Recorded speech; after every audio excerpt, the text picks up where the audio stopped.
Hello everybody, welcome back to FM24 with the European Journeyman Save, and it's the end of the season and we've got some big questions to answer. I nearly said ask, we're not going to ask them, we're going to answer them.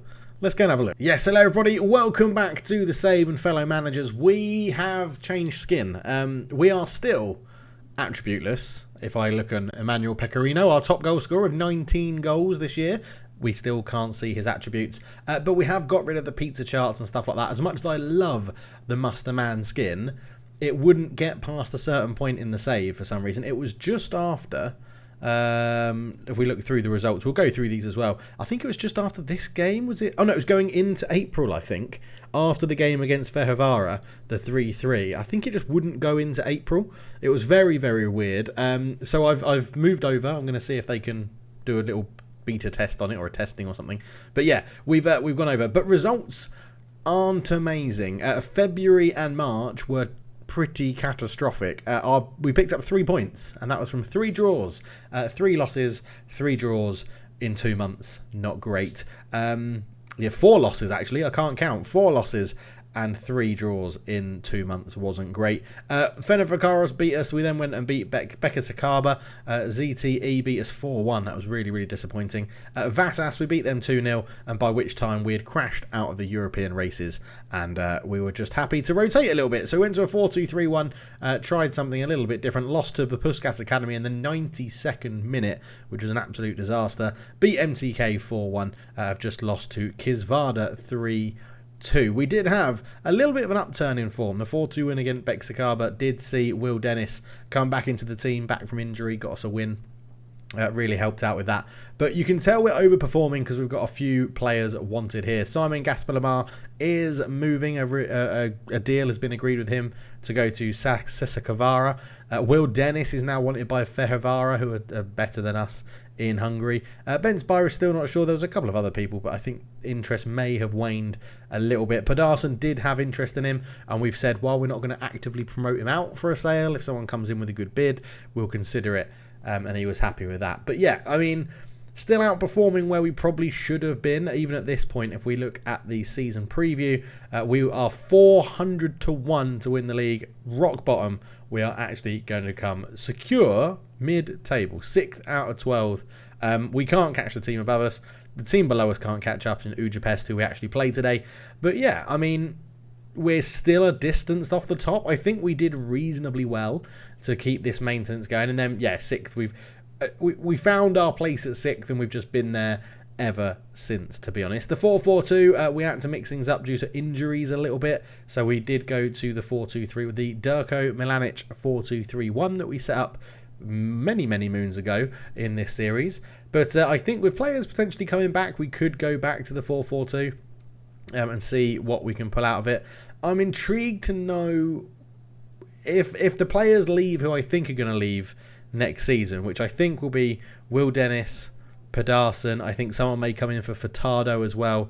So both our first team wingers might be going.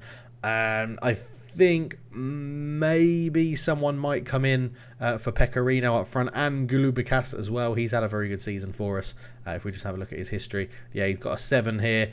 I mean, it's going to be interesting. I'm also keeping an eye on the job market. We're getting to the end of the season. Lots of jobs will become available. And one is available, which we have applied for, which is NK Maribor.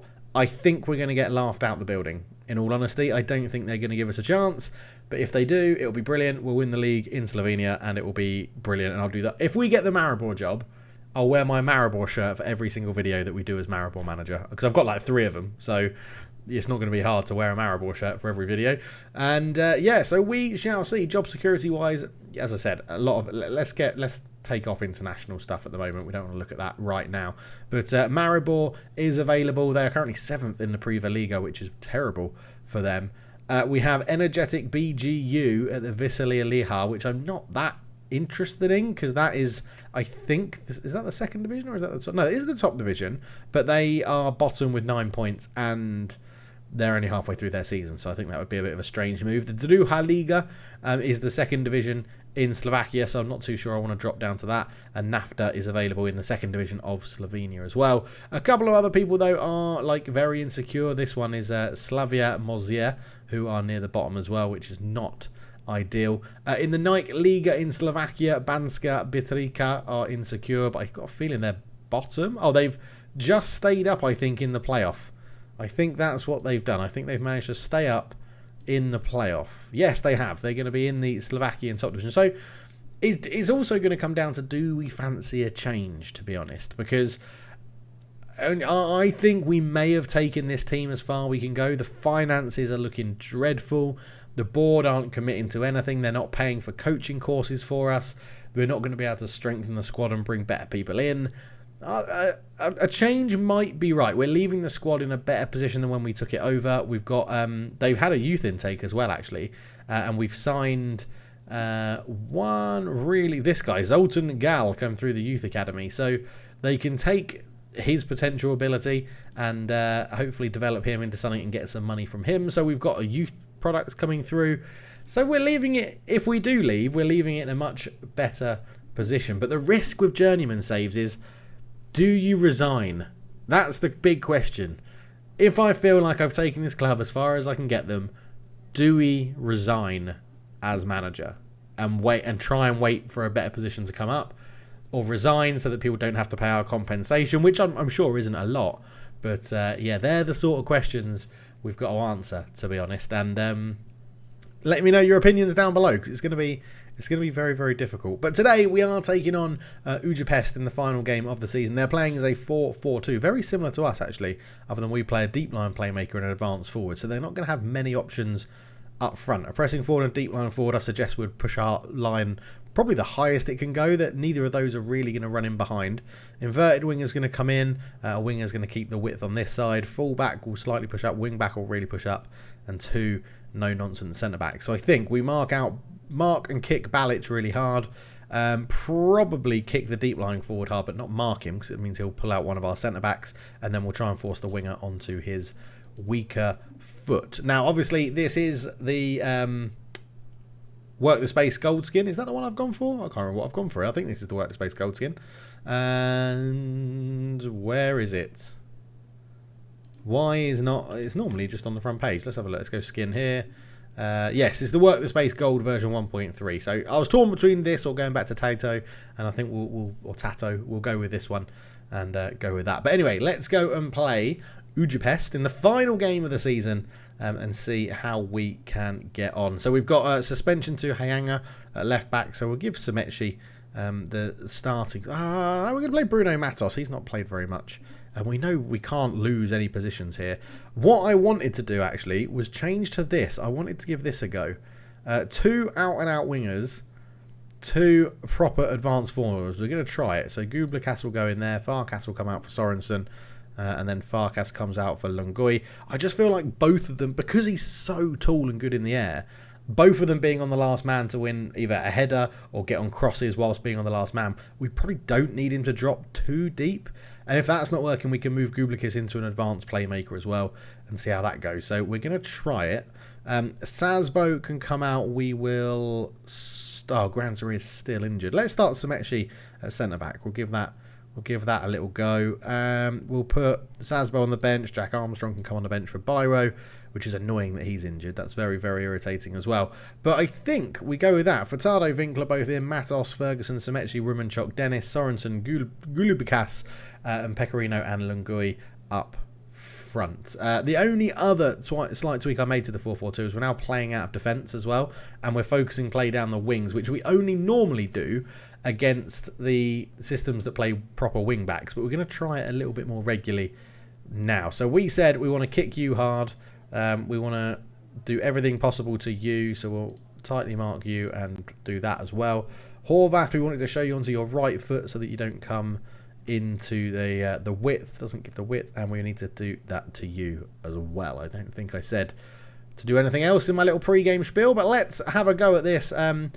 The other thing is, if we stay, the squad needs a bit of a cull as well. I've brought in a few too many people. Obviously, that's going to hurt the finances as well, so we'll have to see how it goes. Ujapest are third in the form table. We need to step things up.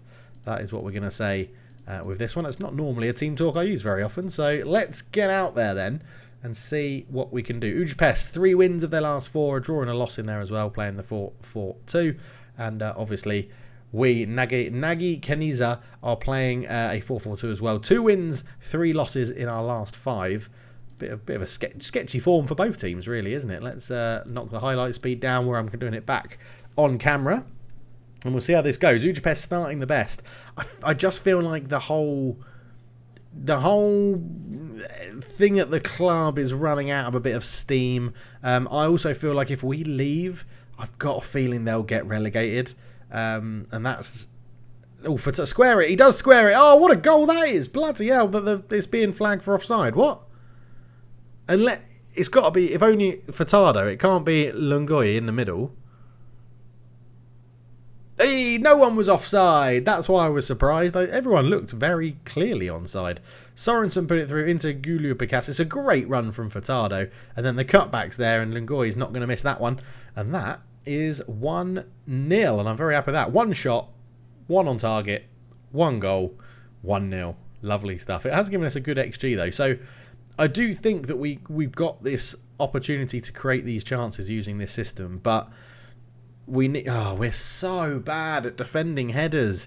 We put our big man at the near post. We've got people man marking.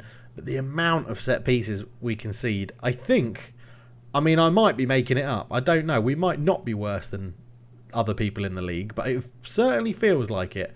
As Sameshi goes to Ferguson, out to Furtado. And obviously now we're playing with 2 out-and-out wingers, which should create a bit more space. Pecorino, oh, great header. Did it hit the post or was he offside?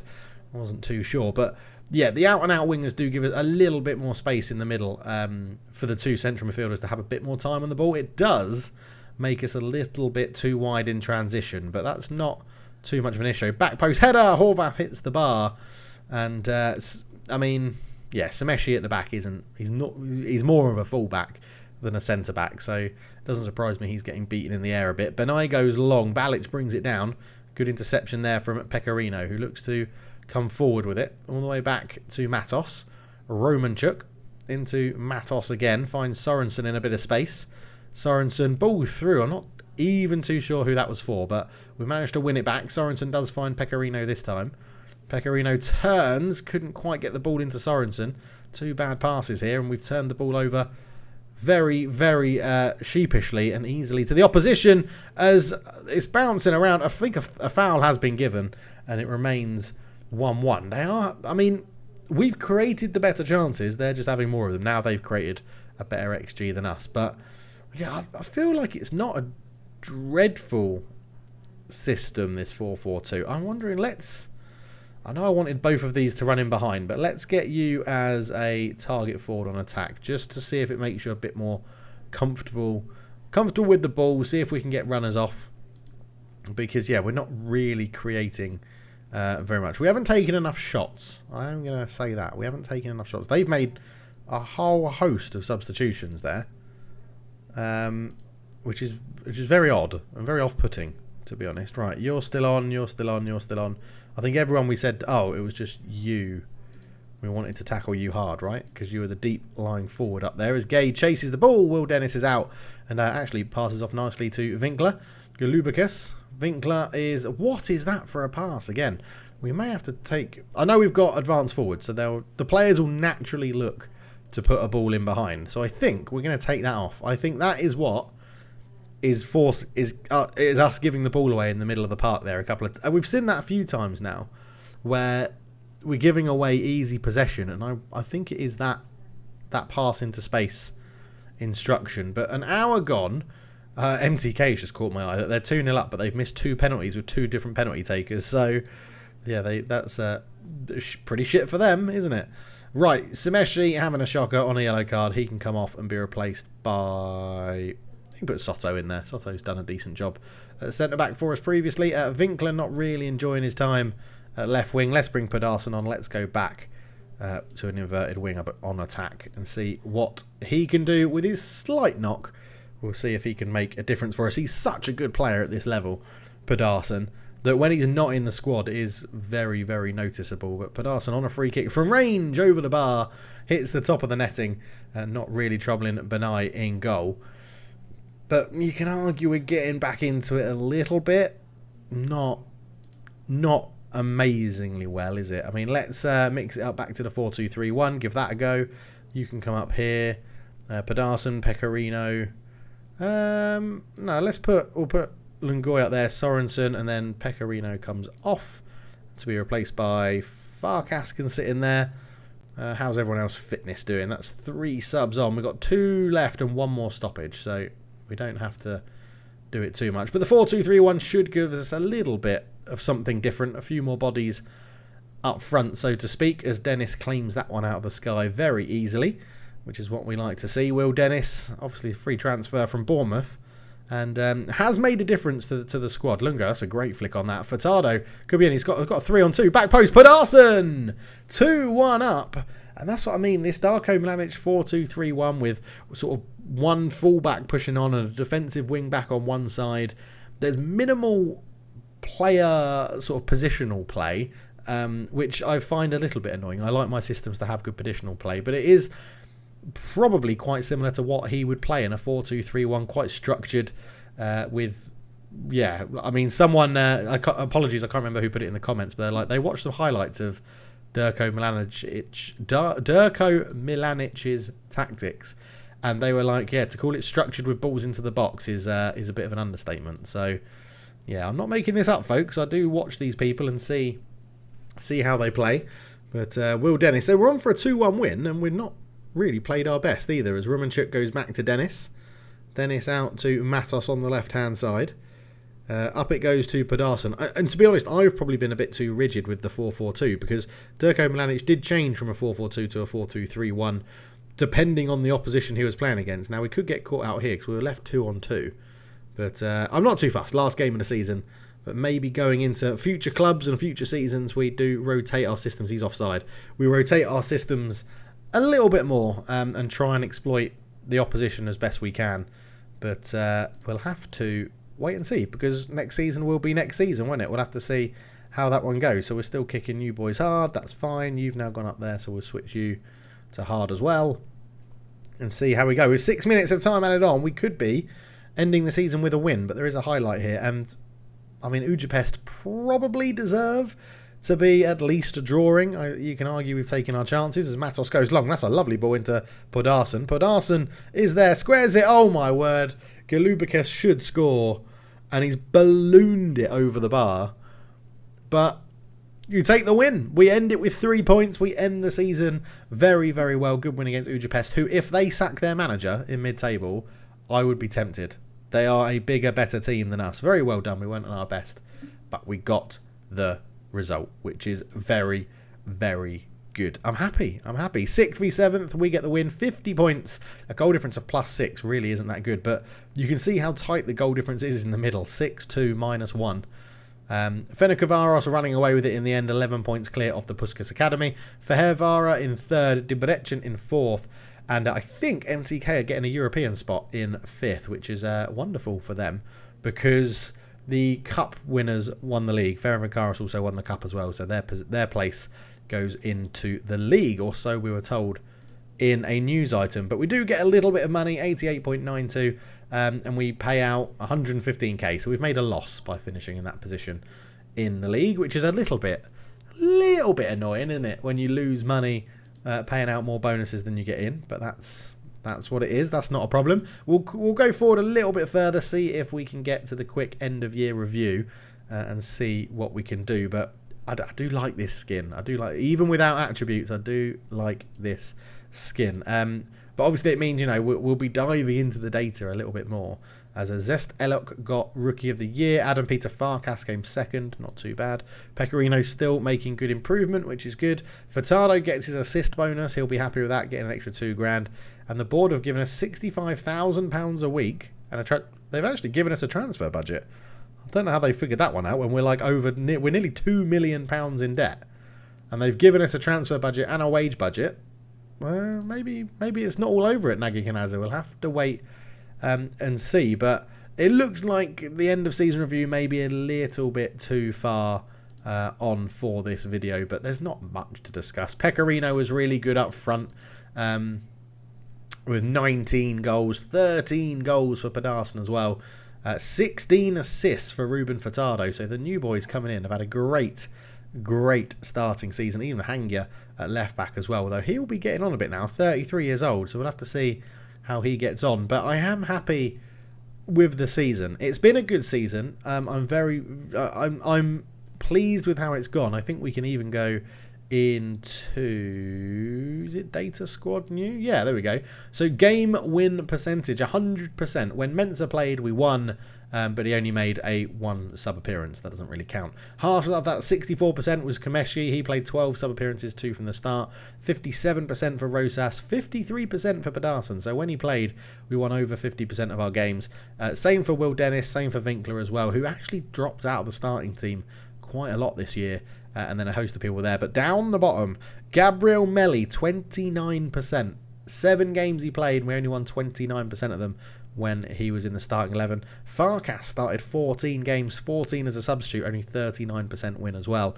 And Brandon Austin has the glorious 0% win ratio from the 1 game that he had to play when Will Dennis was injured. But yeah, not too bad. In terms of XG, so Pecorino had a non-penalty, let's go for non-penalty expected goals, 15.57 for Pecorino. He came away with 19 goals, so about 3.5 more than he probably should have scored. 7.74 for Pedersen. He came away with 13 goals, so basically 6 more than he should have scored. 5.74, we got 9 for Linguyo, so yeah, about 3 more than he should have scored as well. And then underperformance, 5.25 to 5, Ruben Furtado. In fact, if we just do here, you can see the best performer for XG overperformance is Pedersen, then Pecorino, Granzia, Romanchuk, the centre-back, Golubakas, Ben Spyro, Hangya, Sorensen, Ferguson, Lungoya and Sasbo all getting above their XG. And the underperformance, minus 1.59. Farkas having a shocker for his XG, and half a goal away is Gaspilamar as well, who's leaving. Yeah, so some interesting attributes we can look there. Passing success rate, 94% for Rosas. Probably didn't play enough games for that to count. 31 games, there you go. Granzia with 89% pass accuracy, which is really, really good. And chances created per 90, 1.05 goes to Gaspilamar, so that's not a bad little stat. Nearly 1 chance created per game is Ruben Furtado, who has been very, very good. If I had to pick my player of the year, I think I'm going with Pecorino. I think it would be Pecorino or Pedersen. I think Pedersen's been really, really good, still getting a little bit better here and there. 21-year-old from Benfica, done really, really well for us. Not as good as, well, more goals than last year, but not as high a rating. It's probably because we've gone up a division. But I think Pecorino is probably the standout for me. We bought him in with data, and he's done exactly what we wanted him to do. He scored a good number of goals, some assists, lots of good build-up play, gave us that element for our crosses to be found off the head and things like that. So I was very, very happy. But the question is, where do we go and what do we do? Hopefully we get the Maribor job. I can't see us getting it. I don't think we're highly rated enough at the moment. Are we going to come back next season and have a new job? Are they going to give us a coaching badge? Are we going to be at Nagykanizsa? I don't know. I don't know where. I honestly don't know. I honestly don't know what I'm going to be doing. We'll have to wait and see. But thank you so much for watching. That is the end of the season. I'll catch you in the next one. Cheers.